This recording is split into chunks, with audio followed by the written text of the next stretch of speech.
tidak bab ridho baheula bab ridho urang teh kan kudu ridho segala rupa ti Gusti Allah ridho lamun can ridho urang berarti urang jauh keneh ka Allah urang ya dibere sehat ridho dibere gering kudu ridho pelebah sehat mah dibere ridho alhamdulillah dibere sehat ridho biasa ridho jasa Gusti abdi dibere sehat bas melegering panti Allah keneh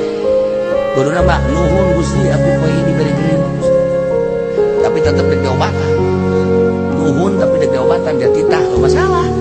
mangkat urang ketika urang dagang dibere untung ridho Gusti Allah dagang dibere ruri ridho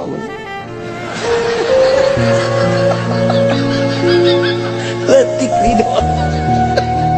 kudu makan ridho men tah maksudnya kieu mah nerapkeun ridho ridho urang dijadikeun jelema ridho urang diatur posisi sakieu ridho urang teh ieu teh umur dibere sakieu ridho nah ketika urang nyaritakeun ridho kudu ridho bae lamun teu ridho berarti urang handap ridho